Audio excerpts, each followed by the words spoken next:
안녕하세요. 36살 결혼 4년차 주부입니다. 결혼 첫 해에 아이를 가지려 노력을 많이 했는데 결과가 좋지 않았어요. 무리하는 것보다 마음 비우고 있으면 생길 거라는 말을 들어서 신랑이나 저나 조급해하지 않고 천천히 했는데 해가 지나도 별다른 소식이 없었네요. 아무리 부부라지만 신랑이야 잃을 게 저보다 적으니 양가 부모님도 각기 다른 반응이세요. 친정 부모님은 당연히 제 걱정이 우선이니 요즘은 애 없이도 많이 산다더라. 일부러 안 낳는 사람도 있다는데 너 자신을 가장 먼저 생각하고 최우선으로 여기거라 하면서 괜찮다고 하시는데 시댁은 또 그렇지 않네요. 시어머니께서 조금 유난스러운 부분이 있으시거든요.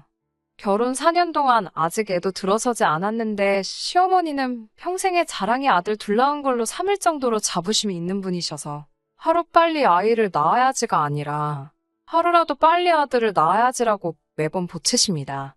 신랑은 제 편 들어주고 있어요. 사실 병원에서는 원인을 모르는 불임이라는 이야기를 들었는데 시부모님께는 병원 가서 검사 받아봤더니 남자인 자기한테 있다더라 하면서 저한테 스트레스 주지 말라고 매번 저를 위해 편을 들어줍니다. 누구보다 아이 갖고 싶어하는 저인데 자기 때문에 그런 거라고 하면서요. 그럴 때마다 고마운 마음보다 앞서는 게 미안한 마음이에요. 평소 때는 별로 티를 안 내시는데 특히 명절날이라든지 형님네와 같이 있을 때면 아들 손주 하면서 제 속을 뒤집어 놓으시네요. 저희보다 4년 앞서 결혼하신 아주버님네는 결혼하자마자 시어머니가 원하시는 아들 손주를 갖는데 성공하셨거든요. 그러니까 매번 신랑이 시어머니께 아이가 없는 게 자기 탓이라고 저를 변호해주지만 시어머니께는 씨알도 먹히지 않습니다. 첫째 보라고 하면서 시가 좋다 보니 저렇게 결혼하자마자 아들을 가졌는데 둘째인 너도 다를 게 뭐가 있겠느냐며 은근슬쩍 문제가 있다면 저한테 있을 거라고 확신을 가지고 계세요. 병원 검사 결과에 따르면 정말 신랑이나 저나 아무 문제 없는 상황이지만 말이에요. 아무튼 말씀은 그렇게 하지만서도 이미 저희가 결혼했을 때 대를 이을 수 있는 장손이 있음에도 불구하고 시어머니께서 저희에게 아들을 바라는 데는 다른 이유가 있습니다. 아주버님과 저희 신랑을 비교해봐도 신랑이 훨씬 더 똑부러진 남자입니다. 제 남편이라서 파리 안으로 굽은 게 아니고 실제로 그렇습니다. 아주버님이 나이도 신랑보다 3살이나 더 많지만 직접 마주 대하면 아직도 철이 덜 든 사람 같아요. 첫째라서 오냐오냐 잘한 부분도 한몫하는 것 같지만 전반적으로 봐도 둘이 형제가 맞나 싶을 정도로 너무 달라요. 제 신랑은 경우도 바르고 대학도 소위들 말하는 명문대학교를 나와 대기업에 다니고 있습니다. 성실한 데다가 검소함까지 겸비해서 저와 결혼할 때도 시부모님께 어느 정도의 생활비를 드리고 있었음에도 불구하고 모아놓은 돈도 상당했어요. 중간중간 자신이 확신을 느끼는 게 있으면 과감하게 투자를 해서 재테크에도 소질이 있었고요. 정말 제 남편 자랑하는 것처럼밖에 안 보이겠지만 겸손하기까지 합니다. 그래서 결혼을 준비하던 중에 아주버님을 처음 뵈었던 때에는 정말 형만한 아우 없다는 말이 무색할 정도였어요. 아주버님은 예의도 없고 철도 왜 그렇게 없으신지 나중에는 술이 잔뜩 취해가지고는 재수씨 옆에 앉아서 술 좀 따라봐 하면서 제 팔을 잡아 끌어당기까지도 했어요. 다행히 그 무례한 상황에서 신랑이 대번에 형 뭐하는 짓이냐며 성질내고 자리를 끝내버리고 저를 데리고 나와줬습니다. 솔직히 그때 오만정이 다 떨어져서 결혼이고 뭐고 뒤집어 엎을까 했는데 제가 아주버님하고 살 것도 아니고 아주버님은 서울에서 가까운 중소도시에 거주하고 있었기 때문에 딱히 마주칠 일이 없었거든요. 형님도 마찬가지입니다. 신랑하고 아주버님을 비교하기는 했지만 아무래도 제가 제 스스로 남과 저를 비교하기는 뭐하니 별다른 말은 쓰지 않으려고요. 그래도 제 눈에 안경이라는 말이 괜히 있는 게 아닌가 싶은 게 형님도 굉장히 진중하지 못한 성격이고 자기중심적이기까지 합니다. 뭐 아무튼 아주버님이 제 신랑과 비교했을 때 그 어떤 점도 괜찮은 부분이 없다는 걸 시부모님께서도 알고는 계셨던 거예요. 하지만 시어머니가 아주버님네보다 저희들에게 더 기대를 하고 계신 건 두 형제 간의 직업적인 차이 때문만은 아니에요. 저희 집은 제가 어릴 때 무역상 하시던 아버지가 대박이라고까지 하긴 그렇지만 운 좋게 큰 수입을 올린 해가 있었고 어머니께서도 감이 좋으셔서 그때 사놓은 부동산들 덕분에 집에 자산이 조금 많은 편이에요. 그래서 신혼집을 구하는 대신에 친정아버지 명의로 되어 있는 강남에 있는 아파트를 증여받기도 했습니다. 저도 딱히 회사는 다니고 있지 않지만 또 친정아버지 명의로 된 상가에서 감성 카페를 운영하고 있어요. 커피를 직접 배우거나 하지는 않았지만 제가 전공했던 인테리어를 10분 활용해서 젊은 층이 사진 찍으러 많이 오는 카페로 코로나도 비껴갔다는 소리를 들을 정도로 장사가 잘 되는 편입니다. 가장 극심했던 작년 여름에도 입장에서 사진 찍으려고 줄을 설 정도로 장사가 잘 되었고 달에 제가 가져가는 수입만 해도 대기업 다니는 우리 신랑 기죽을 만큼 많이 벌어요. 그렇다고 제가 진짜 돈으로 신랑 기죽이는 건 아니고요. 안정적인 직장에 복지까지 있는 회사 다녀주는 신랑 덕에 제가 득을 보는 것도 있죠. 아무튼 저희가 아주버님네에 비해서 경제적으로 넉넉하니 시어머니는 아주버님네 아이가 아들 장손이라고 하지만서도 은근 저희한테도 아들이 있었으면 하시는 부분이고요. 그런데 결혼하고 한 해, 두 해가 지나면서 통 아이 소식이 없으니 시어머니께서 조금 극성으로 변하신 부분이 없지 않아 있습니다. 신랑 앞에서 저한테 뭐라 한 소리만 했다 하면 신랑이 두 팔 걷고 나서서 시어머니와 대립을 하는 걸 알고 계시니 저와 신랑이 둘이서 같이 있는 자리에서는 딱히 별다른 말씀을 하지 않으시는데 그렇게 저에게 개인적으로 전화를 하세요. 일하느라 바빠서 전화를 못 받는다 치면 그걸로도 뭐라고 하시고 그런 일이 종종 있어서 신랑한테 이야기를 했더니 여느 때처럼 신랑이 시어머니께 한 소리를 했나 봐요. 그런데 그러고 얼마 뒤에는 자기 아들한테 고자질을 했다면서 뭐라 한마디 하시고 또 이번 일을 가지고 신랑에게 말만 한번 해보라고 엄포를 놓으시더라고요.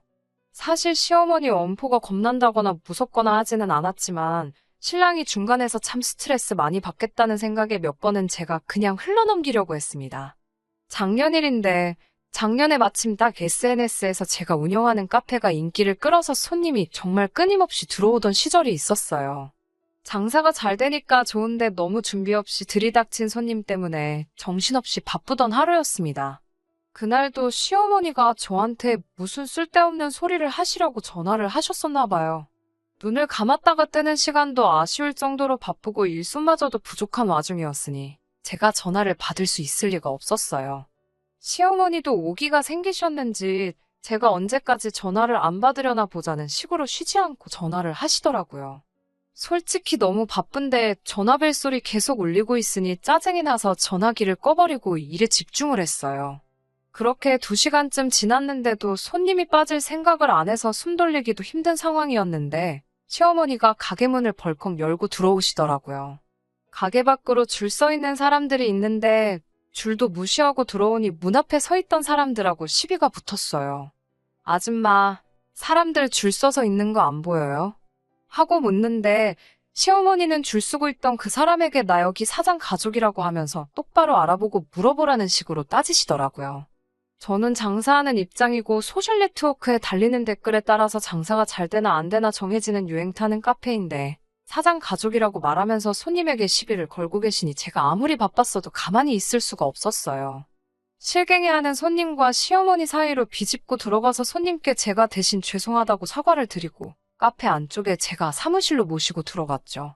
가게는 여전히 너무 바쁜 상황이었지만 시어머니 그대로 두었다간 가게 평판이고 뭐고 다 날아가 버릴 것 같았어요. 사무실 안쪽으로 모시고 가니 가자마자 하시는 말씀이 너는 며느리가 전화도 안 받고 대체 뭐 하는 거냐고 화를 내시더라고요. 어머님도 보셔서 알지 않느냐. 가게 밖에까지 줄이 서 있는데 제가 어떻게 전화를 받겠느냐고요. 그거 잠깐 전화 받아서 바쁘다고 말하는 게 그렇게 힘드냐며 화를 내시더라고요. 그 부분은 제가 잘못했다고 죄송하다고 사과드리면서도 정말 그 정도로도 시간이 없었다고 말씀드렸지요. 시어머니가 제게 뭐라 한마디 하려는 찰나에 홀에서 저 빠져있는 동안 혼자 고군분투하던 직원이 하다가 안 되겠는지 저를 크게 부르더라고요. 그래서 어머님이 말씀하시는 와중에 금방 돌아오겠다고 다시 매장으로 뛰쳐나갔어요. 한참을 카운터 안쪽에서 음료수 만드느라 계산 도와주느라 정신없이 일을 하고 있었어요. 시간이 얼마나 지난지 모르겠는데 사무실에서 느닷없이 시어머니가 나오시더니 어쩜 어른을 기다리게 만들 수 있냐고 한 소리 하시더니 더 이상 못 기다리겠다고 하고 가시더라고요. 정신없는 와중에 그냥 가신다니 고맙기까지 할 정도였어요. 그날 카페 문을 닫으니 진이 빠져서 집까지 운전하고 돌아올 기력조차 없더라고요. 차 안에서 잠깐 숨 좀 돌리고 있다가 그래도 직접 오기까지 했는데 시어머니 그냥 보낸 게 마음에 걸려 전화를 드렸지요. 시어머니가 제 일터까지 찾아온 이유가 참 충격적이었습니다. 전화를 해도 제가 안 받다가 얼마 안 있어서 전화기가 꺼졌으니 그게 너무 의심스러웠다고 하시더라고요. 신랑하고 저 사이에 아들이 안 생기는 이유가 제가 혹시 딴 남자를 만나기 위해서 일부러 애를 안 갖고 있는 거라고 생각하셨다고 하시네요. 참 실망스러워서 그게 무슨 말씀이라고 하려는 찰나에 뱉으신 말에는 사과는 안 하시고 오늘 보니까 장사가 좀 잘 되는 것 같던데 얼마나 버냐고 물어보시더라고요. 저도 그 순간 짜증이 나서 그랬는지 돈 가지고 어머님 기라도 죽여보려는 생각에 원래도 신랑이 버는 것보다 많이 벌었는데 이번 달에는 특히 장사가 더 잘 돼서 신랑이 2달치 벌어오는 것보다 훨씬 많이 벌 것 같다고 말씀드렸죠. 결혼 전에는 카페 그거 돈이나 되냐면서 무시하시며 대기업 다니는 신랑 얻은 게 제 평생의 복인 것처럼 말씀하시더니 제가 얼마 버는지 알고 나시니 그래 하면서 놀라시더라고요. 제가 생각이 얼마나 짧았었는지 괜한 소리를 해가지고 일을 크게 만든 것 같습니다. 며칠 지나지 않아서 가게에서 일하고 있는데 아주버님이 찾아오셨어요. 어쩐 일로 여기까지 오셨냐고 했지요. 왜냐면 아주버님 사시는 곳이 대중교통은 다니지만 서울이 아닌 곳에 있어서 강남까지 오시려면 2시간은 좋게 걸리는 거리거든요. 아주버님이 알 수 없다는 표정을 하면서 제가 불러놓고는 무슨 소리를 하는 거냐고 짜증을 내더라고요. 그러고 나선 어디론가 전화를 거시더니 한참 뭐라 서로 대화를 나누다가 전화기를 저에게 바꿔주네요. 상대방은 다른 사람이 아니고 시어머니셨어요. 저번에 왔을 때 보니 가게가 일손이 많이 필요할 것 같아서 아주버님을 보냈다는 알 수 없는 소리를 하시더라고요. 아무리 제 카페가 원두를 업체에서 받아와서 하고 있기는 하지만 음료수들 일체 다 각각 고유한 레시피로 정성 들여 나가는 곳이거든요. 그런데 카페도 잘 모르는 아주버님이 오셔봤자 도움될 것도 없고 오히려 숙련된 직원들 동선에 방해만 될 뿐이었어요. 그래도 신랑의 오빠인데 문전박대 할 수는 없으니 계산대 보는 법이라도 알려드리고 그 부분만 도와달라고 부탁드렸죠. 그런데 시작한 지 30분도 안 돼서 입이 대빨라와서 지루하다 궁시렁대고 열심히 일하고 있는 직원들한테 커피는 믹스커피가 제일 맛있는데 5,000원씩 내고 음료수 사 먹는 사람들이 참 이상하다는 재미없는 농담이나 하고 있더라고요. 잠깐 자리를 비웠길래 어디 갔나 했더니 밖에 덥다고 가게 화장실에서 담배를 피고 나오더군요. 정말 혈압이 올라서 쓰러질 뻔했습니다. 웬만하면 시어머니와의 일들은 신랑 중간에서 불쌍해 보여서 한동안 제가 스스로 누르면서 지내왔는데 이날 일은 말을 하지 않을 수가 없었어요. 신랑은 자초지종을 듣고 두 사람 다 미친 거 아니냐고 곧바로 전화를 걸더라고요. 어찌어찌 아주버님이 일하시는 건 없던 일로 하기로 했는데 다음날 신랑 출근하고 저도 출근 준비하는데 시어머니한테서 전화가 왔습니다. 그걸 그새 아들한테 고저지를 했냐며 또 성질을 부리시더라고요. 신랑이 화나 있던 것 때문에 대답만 그렇게 한 거지 아주버님을 제 가게에서 데려다 쓰라고 강요를 하시더군요. 그 이유가 더 어이없었어요.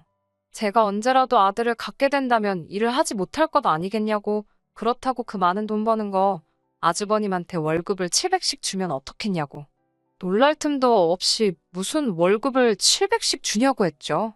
당장 가게 일 혼자서 다 도맡아 하는 직원이 그거 반도 못 받고 일하는 건 알고나 있으시냐 말하니 가족끼리 서로 도와야지 가족한테 주는 돈이 아깝냐고 하시더라고요. 자꾸 태어나지도 않은 아들 운운하시면서 제가 앞으로 육아 때문에 일을 못하게 되면 자기 가게인 것처럼 신경 써줄 사람이 아주버님 말고 또 어디 있겠냐라고 하시면서요. 더 말도 하기 싫어서 딱 잘라 거절하고 그럴 일은 없을 거라고 말씀드렸어요. 신랑한테 말하니 신랑도 잘했다고 너무 마음 쓰지 말라고 말하더라고요. 그 뒤로 그냥 저도 가족으로서 며느리로서 할 도리만 하고 지내고 있었어요. 거리를 두려고 하는 걸 눈치채셨는지 시어머니도 그때부터 저희에게 아들 낳으라는 말 따로 안 하시고 명절날이나 가족들 모이는 일이 있을 때 대놓고 아주버님네 더 챙기면서 편애를 하기 시작하셨죠. 서운한 마음이 없었다면 거짓말이겠지만 그래도 크게 신경이 쓰이거나 하지 않았어요. 워낙 방법이 유치했으니까요. 오히려 해방된 것 같아 마음 하나만큼은 편했죠. 그렇게 거리 두면서 별탈 없이 잘 지내고 있었는데 시어머니가 아주버님하고 형님 대동해서 저희 집까지 찾아오셨습니다. 연락도 없이 오신 터라 주변에서 배달 음식 몇 개 시켜다가 후다닥 상 차려내고 저녁 식사를 하고 있는데 정말 말도 안 되는 요구를 하시더라고요. 식사 중에 뜬금없이 맹모삼천지교라는 걸 알고 있느냐고 하시길래 무슨 말을 하시려나 했더니 이제 아주버님네 아이가 초등학교에 입학할 나이가 되었으니 더 좋은 환경에서 교육을 시키고 싶다고 하더라고요. 의도를 모르니 조기 교육이 중요하다더라. 좋은 결정인 것 같다 뭐 이런 식으로 장단 맞춰주고 있었는데 무슨 계획이라도 있는 줄 알았더니 대뜸 하시는 말씀이 저희는 월세방을 구하던지 해서 나가 살고 지금 살고 있는 이 집을 아주버님네 아이가 대학교 들어갈 때까지 살게 너네가 양보를 하라고 하시더군요. 어이가 없어서 자식 교육 좋은 데서 시키고 싶으면 월세방은 형님이 구해서 살면 되지 왜 우리가 이 집을 양보해야 하냐고? 이 집 결혼할 때 우리 돈 한 푼 들어간 거 없는 장인어른이 마련해 주신 집이다. 우리 가족 중에 그 누구도 이 집을 양보하란 말 할 수 있는 사람 아무도 없다고? 제가 말하기도 전에 신랑이 나서서 어머님께 큰 소리를 치더라고요. 그랬더니 형님이 월세방에 살면 아이가 무시당한다고 하더라고요. 요즘 애들이 그런 거 더하다고 학군도 중요하지만 인맥도 중요한 법이라면서 어려서부터 한 동네에서 같이 자란 친구들이 다 자기네 아이한테 좋은 재산이 될 거라고 설명을 하대요. 자기들이 월세방 같은 데서 살았다간 애가 앞으로 또래 친구들한테 무시당하고 미운 털이나 박히지 암만 공부를 잘해도 요즘은 인맥이 없으면 아무런 쓸모가 없다면서요. 뭘 믿고 저리 당당한가 했더니 시어머니 하나 믿고 저러고 있는 거더라고요. 장손이 잘 돼야 집안에 기강이 서는 법이라면서 너네는 애도 없고 둘이서 돈도 잘 벌고 있는데 이렇게 넓은 집에서 둘이서 살 필요가 뭐가 있냐고 다 가족이 잘 되기 위해 그러는 거니 저희가 반드시 양보를 해야 한다. 돈을 달라고 하는 것도 아닌데 뭐 그렇게 어렵게 구느냐 이런 식으로 말을 하더라고요. 정말 사람이 염치가 없어도 이렇게 없을 수가 있는지 이건 되고 안 되고를 논할 문제도 아니라고 말도 안 되는 소리 하실 거면 그냥 돌아가시라고 말을 했어요. 신랑도 더는 들을 가치도 없다고 오랜만에 오셔서 무슨 말을 하시는가 했더니 무슨 말도 안 되는 억지를 부리고 계시냐고 같이 한마디 했어요. 그랬더니 시어머니가 대뜸 화살을 저한테 돌리더라고요. 결혼하기 전에는 우리 신랑이 가족들을 위해 헌신하고 이런 일로 속 썩인 적이 한 번도 없었는데 이게 다 저 때문이라면서요. 제가 자기 아들을 홀려서 가족도 버리는 냉혈한으로 만들었다고 제 탓을 시전하더라고요. 아주버님도 가세해서 그때 제 카페에서 하루만 일하고 내쫓겼다는 이야기를 하면서 어떻게 사람이 그렇게 차가울 수 있냐고 하더라고요. 자기가 오며 가며 교통비에 시간을 얼마나 허비했는데 일당만 주고 보낼 수 있냐고 하는데 그날도 제가 그냥 보내기엔 마음이 그래서 20만 원을 챙겨드린 거였거든요. 어디 가서 일당으로 20만 원 주는 곳이 있냐고 저도 지지 않고 말하고 있는데 애도 없는 사람들이 그 돈 벌어서 무덤에 가져갈 거냐고. 그렇게 안 받는데 이제 보니 돈 욕심도 많고 가족들도 모르는 사람이라고 혀를 차기 시작했어요. 서로 언성이 커지고 있는 가운데 지켜보고만 있던 신랑이 소리를 지르면서 밥상을 뒤집어 버리고 평소에도 어떤 일이 있어도 평정심 유지하면서 화 한 번 안 내던 사람이 그러고 있으니 아무리 가족들이라도 신랑 눈치 보면서 조용히 밖을 나가더라고요. 거실은 신랑이 엎어버린 밥상 때문에 개판이 되어 있었어요. 제가 치우려고 하는데 자기가 그런 거니 자기가 치우겠다고 잠깐 혼자 있고 싶으니 혼자 치우게 해달라고 부탁을 하더라고요. 방으로 들어가 있는데 아무 소리도 나지 않아 문을 살짝 열고 남편을 쳐다봤어요. 등 돌려 쪼그려 앉아 바닥을 치우고 있는데 신랑의 등이 살짝 떨리고 있길래 가까이 다가가니 울고 있더라고요. 저한테 미안하다고 정말 미안하다고 몇 번이나 사과하고 앞으로 자기는 가족들 안 보고 살아도 되니까 우리 둘이서라도 행복하게 살자고. 원래는 저런 사람들이 아니었는데 왜 그런지 모르겠다면서 아무리 싫어도 너무 미워하지는 말아달라고 부탁을 해왔어요. 지금은 시댁 식구들하고 일절 연락도 끊고 안 보고 살고 있습니다. 가족의 연이란 게 그렇게 쉽게 끊어지지 않는다는 건 잘 알고 있어요. 지금 그 누구보다도 신랑이 가장 힘들겠지요. 그동안은 걱정이 앞서서 시험관 같은 시술은 생각도 해본 적이 없습니다. 그래도 이번에는 용기 내서 시도해보려고 해요. 언제까지 자기 가족들과 등을 돌릴지는 모르겠지만 저를 위해서 가족들까지 저버린 남편에게 조금이나마 위안과 행복을 줄 수 있다면 어쩌면 그게 지금 제가 할 수 있는 최선이 아닐까 하는 생각을 해보며 이렇게 이만 사연 줄이도록 하겠습니다. 끝까지 들어주셔서 감사합니다. 오늘의 사연은 여기까지입니다. 구독과 좋아요, 알람 설정 부탁드리고 더 좋은 사연으로 다시 찾아뵙겠습니다. 감사합니다.